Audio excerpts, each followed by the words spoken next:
Bonjour. Comment contrer une MST simplement pour tout niveau? Installe-toi mon ref, prends de quoi grignoter tranquillement et je vais te donner toutes les clés pour ne plus fail contre cette défense. Ah oui, je tiens juste à vous préciser que vous n'avez pas besoin de mon niveau de rune, même si j'ai pas un niveau de rune incroyable, pour que votre offense marche. Actuellement, je suis dans une guilde OG1, donc si jamais vous êtes dans une guilde d'un moindre niveau, vous aurez besoin de moins de runes. Ça paraît logique, mais je préfère le préciser. Donc je vous présente la première offense, qui à mon sens est la plus safe. 2 jumelles haut, je vous montre le runage. Il vous faut absolument du will par contre pour éviter de vous faire stun par la Shaina au T1. Donc elle est comme ceci. La Talia est comme ceci. Il manque un petit peu de Tokrit, mais bon, en vrai de vrai, c'est tellement efficace que ça suffit. Pas besoin de violent.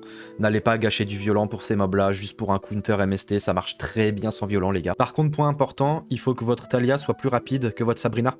Comme elle se self-buff attaque, c'est mieux qu'elle joue en premier. Comme ça, le buff attaque profite quand elle joue et quand Sabrina joue. C'est mieux. Ça optimise les dégâts. Pour ce qui est de la partie des artefacts, moi je suis parti sur du multi-hit et des dégâts d'attaque conjointe. Donc voilà, je vais les survoler rapidement.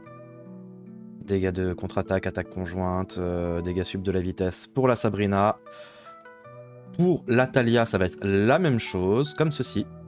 Mettez ce que vous pouvez, mettez ce que vous avez. De toute façon, ça devrait passer normalement, même avec des artefacts qui sont pas légendaires ou qui n'ont pas des procs incroyables. Et mon tank light, alors je vous accorde que c'est pas le meilleur tank light, je m'explique.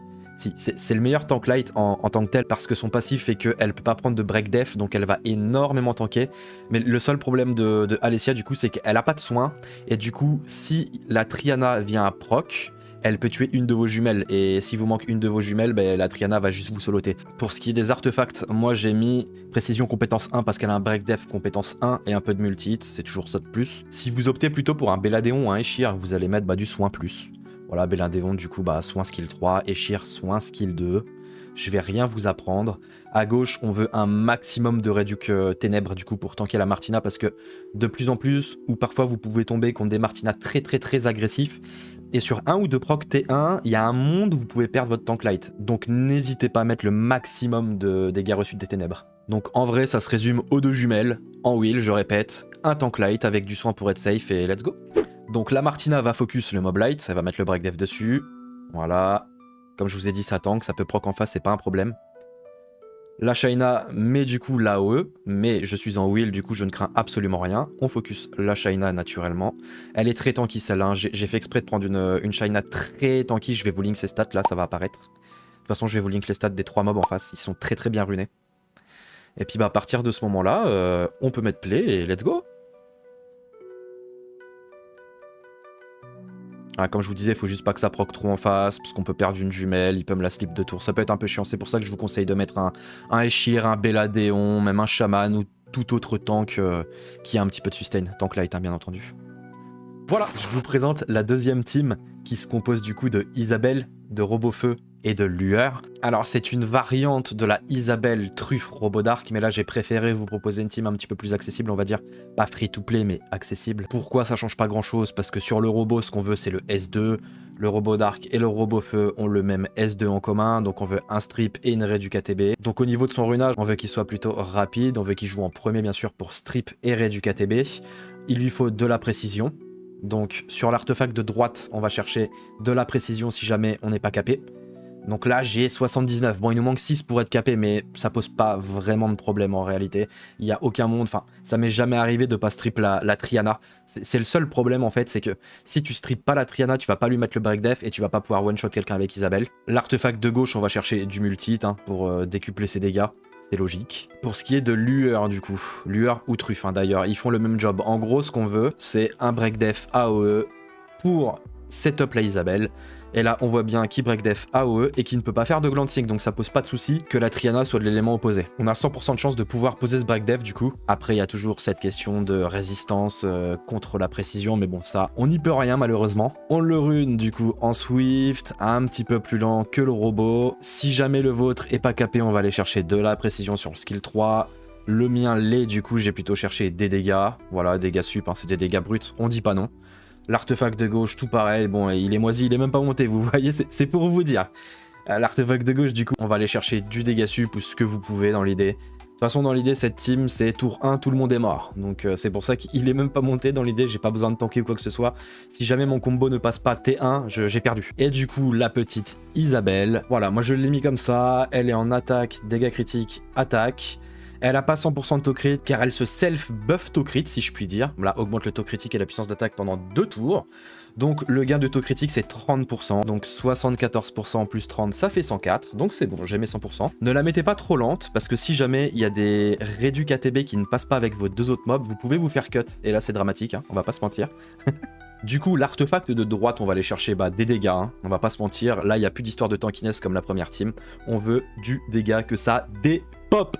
Dégâts crit première attaque 17%, dégâts critiques compétence unique 3%, dégâts critiques sort 3, dégâts critiques sort 1, elle a tout ce qu'il faut, parce qu'en gros Isabelle, ce qu'il faut savoir, c'est qu'elle a un passif sur son sort, c'est que dès qu'elle tue, donc voilà c'est là, inflige des dégâts à un ennemi et récupère un tour si l'ennemi meurt. Donc le but c'est de setup un strip AOE, un break def AOE, elle se self buff attaque, elle one shot quelqu'un avec le S3 du coup, et ensuite elle tue avec son S1 le deuxième mob, et bah après c'est du 3v1, tu ne peux pas perdre, on va pas se mentir. L'artefact de gauche du coup, et ben je suis allé chercher du coup des dégâts critiques sur le bon état des PV, ça permet de one shot la Triana un petit peu plus aisément on va dire, voilà tout simplement, dégâts critiques, compétences cible unique 3% pendant le tour, et puis voilà il y avait des dégâts sup, bon on s'en fout un petit peu, mais écoute, on cherche principalement les dégâts critiques suivant le bon état, cible unique, le reste à côté c'est un peu OZEF. Donc maintenant que vous savez tout, on passe à l'offense les refs. Donc voilà, on est outspeed naturellement grâce au lead et au robot bien rapide, on enlève tous les wheels, on n'a pas enlevé celui de Martina, mais même sans ça, ça devrait passer, je vais vous le montrer hein, de toute façon. On break def, on se self auto-attaque crit, on one-shot ça, vu qu'on tue, on gagne un tour. Et voilà, c'est gagné, il peut plus rien se passer. 3v1, la Martina elle pourra jamais gérer. Je peux mettre play. Sans les mains. Sans les mains les gars. Je vous montre rapidement la version truffe robot dark, mais franchement c'est la même chose. On strip, on break def, on se buff attaque, et on tue. Voilà. Troisième offense les gars, donc c'est tout simplement Luchen, voilà, ça passe toujours. J'utilise donc un Jhin, donc le Ninja Light, ça marche très bien avec son frère O et Konamiya du coup à la place de Dova.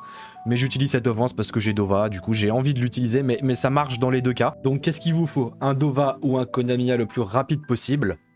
Donc moi je l'ai mis comme ça. Hein. Les artefacts, je vais pas vous mentir, on s'en fout un peu, c'est une cleave, faut que ça passe T1 sinon c'est fichu. Le Jhin du coup, il est là pour le lead.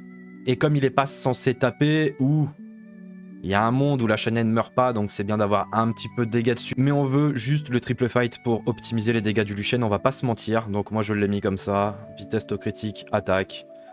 Avec des artefacts un petit peu OZEF, hein. J'ai juste mis 2 artefacts attaque, voilà, ça donne à peu près ça. Et le Luchen du coup, on lui veut 0 de speed parce que c'est soit votre Dova ou votre Konamiya ou même Théon, hein, je ne l'ai pas cité mais ça fonctionne très bien avec Théon.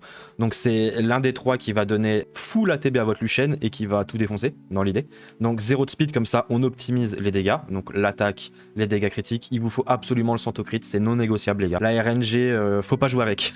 Même 95 je n'essaierai pas, il faut 100% les gars. Niveau des artefacts du coup tout simplement on va chercher du dégât crit skill 3 ici. Pourquoi pas de l'effet renforcement attaque, c'est toujours un plus.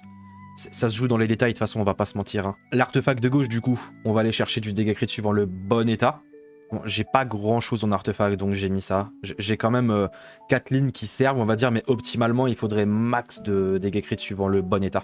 Et pas le mauvais état, mais bon écoutez, j'ai bon état, j'ai de l'effet de renforcement attaque, j'ai du dégât critique suivant le mauvais état, donc ça sert toujours, et du dégât sub de l'attaque, pourquoi pas, si on peut faire 300 de dégâts de plus par carte. C'est pas un mal. Bonjour toi. Bon, ça va aller très vite, hein. Boost la TB. Et on tue. Et là, normalement, la Shaina peut pas nous solo, en vrai, même si elle nous stun. Grâce au Jhin qui met un petit peu de dégâts, entre autres.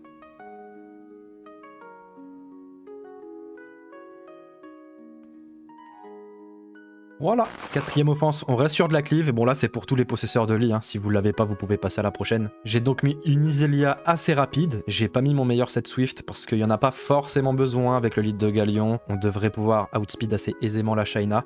Je voulais surtout de la précision, donc je l'ai mis en speed PV flat, voilà, on s'en fout un peu encore une fois, comme je vous disais c'est de la cleave, donc tout ce qu'on veut c'est la vitesse pour outspeed et de la précision. Faudrait qu'elle soit capée optimalement. Donc à droite, j'ai 21% de précision sur le skill 3, ce qui fait 80% de précision. Donc il manque 5 pour être capé, mais normalement ça passe assez aisément. À gauche, c'est un artefact un petit peu osef. Après, vous pouvez mettre du multi pour optimiser vos dégâts. S'il y a un peu de shield en face, ça peut permettre de le briser si vous strippez pas tout. Ensuite, une fois que la Iselia strip, on veut que le Galéon joue du coup. Le mien étant vitesse, attaque, précision. Il faut qu'il soit capé par contre. Faut pas trop jouer avec la RNG, hein, on connaît. Donc les artefacts, c'est du double attaque, j'imagine. Ouais, voilà, c'est ça. Bon, ils sont un peu shit tier. Tant que t'es capé, en fait, à la limite, tu peux mettre du dégât sup, histoire d'avoir un peu de dégâts bruts. Si jamais t'as pas réussi à poser tous tes break dev, donc tu one shot pas tout, ça peut être sympa d'avoir un petit peu plus de dégâts. Et en dernier, on a Lali qui est comme ceci. Donc en attaque, dégâts critiques, attaque. 100% de to-crit obligatoire, comme pour le Luchen c'est pareil, il faut le 100% to-crit. Pour les artefacts dégâts critiques compétence 2 du coup, comme ceci. Ici j'ai mis dégâts infligés à l'eau parce que c'est Mali pour l'arène, ça me permet de one-shot plus aisément les Abelio. Mais dans l'idée, optimalement, on va plutôt aller chercher du dégât suivant le bon élément. Donc voilà, c'est une offense qui tient sur deux choses. Il faut que vous arriviez à stripper avec Iselia et poser vos break def avec Galéon. Donc parfois ça se passe pas très bien, c'est pour ça que c'est un peu moins safe que la cleave avec Luchen, où on n'est pas dépendant du coup du strip et du break def. Mais bon, généralement ça passe. On outspeed, on strip, tout s'est bien passé, on pose le break def. Et ciao! Ah, elle a résisté. C'est pas très grave en vrai. Donc on passe sur l'avant-dernière offense. Je vous préviens, les deux dernières elles sont assez old school, mais ça passe toujours en vrai. Même sur une Shaina très tanky, je vous le prouve, hein, plus 20 HP et 1000 de def. Donc la strat encore une fois c'est d'outspeed avec le Raok. Donc je vous montre les runages. Le Raok est comme ceci, il faut lui mettre un gros set Swift pour être sûr d'outspeed bien sûr. Il est donc en vitesse to-crit attaque.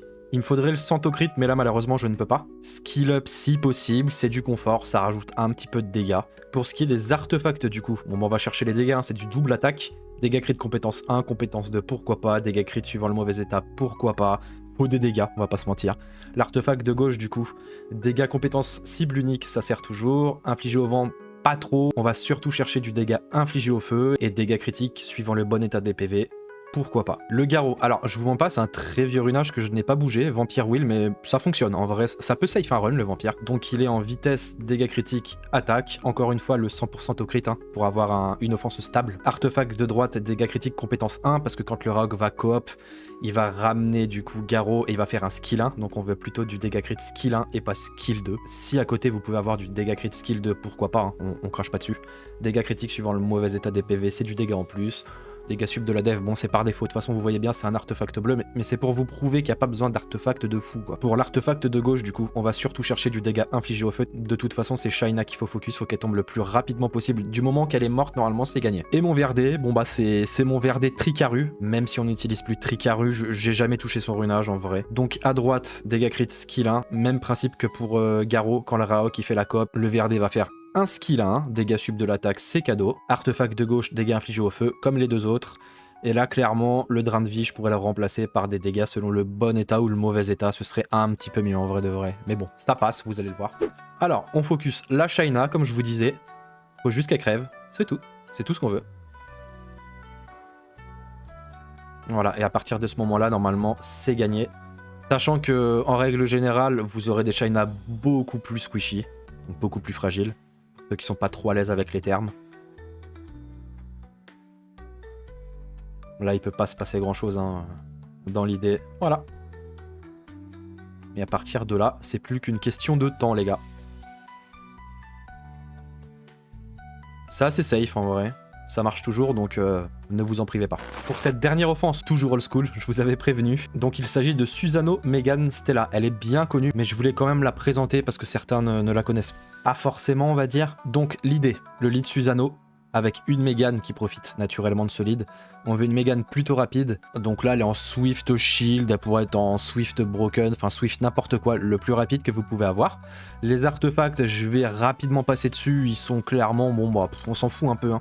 C'est des vieux artefacts, je les ai pas bougés, de toute façon la stratégie ne se base pas sur la qualité de ces artefacts à elle. Donc la Megan joue, boost ATB et fait jouer vos deux knockers. Dans un premier temps, il faut que le Susano joue.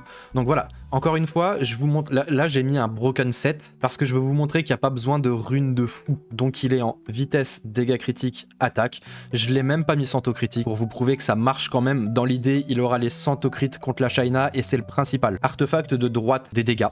Voilà, tout simplement. Dégâts critiques suivant le bon état, c'est le plus important, car c'est lui qui va engager la barre de vie de Shaina. Artefact de gauche, on veut principalement des dégâts infligés au feu, comme pour l'autre offense en fait. Et ensuite, une fois que le Susanoo a bien entamé la barre de vie de Shaina, on veut une Stella.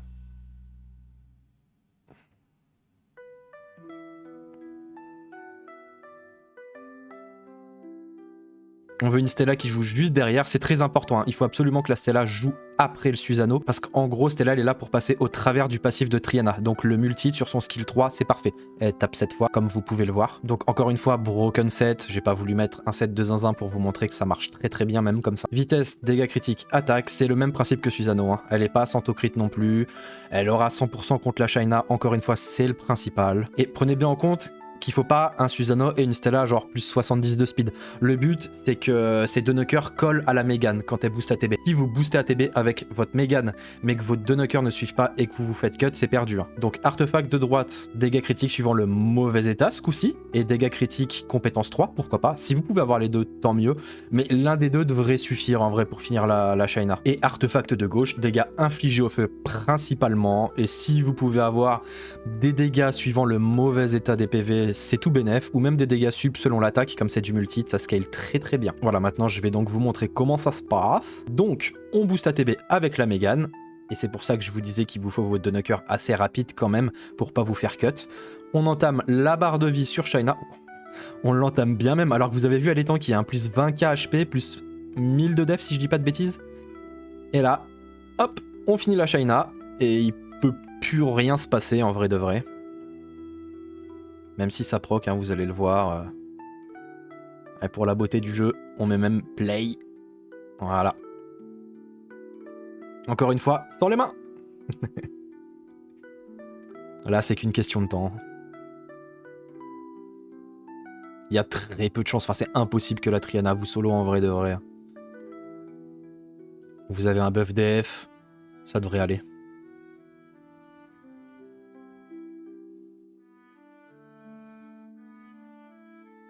Voilà tous les petits refs. Voilà les gars, vidéo terminée. Vous avez désormais 5 free offense pour counter cette MST. Je vois encore beaucoup trop de lose contre cette défense et je comprends pas trop. Enfin, je me devais de vous faire cette vidéo, même si c'est des offenses plutôt connues. Je me dis qu'il y a des joueurs qui ont commencé Summoner War un petit peu plus tard et qui sont peut-être pas conscients de ces free offense, on va dire. Donc oui, cette vidéo ne conviendra pas aux joueurs un peu plus aguerris, mais pour vous qui êtes mid-game, même early, qui commencez le jeu, ça vous permet d'avoir un petit peu plus de connaissances, donc je trouve pas ça bête. Si jamais vous avez d'autres idées d'offense safe, n'hésitez pas. Espace commentaire les gars, c'est fait pour. Sur ce, moi je vous laisse. Si la vidéo vous a plu, n'hésitez pas à mettre un petit pouce bleu, un petit commentaire pour le référencement. Et je suis en live peut-être au moment où tu regardes cette vidéo, donc n'hésite pas à venir me rejoindre. Des bisous les gars, prenez soin de vous. Peace.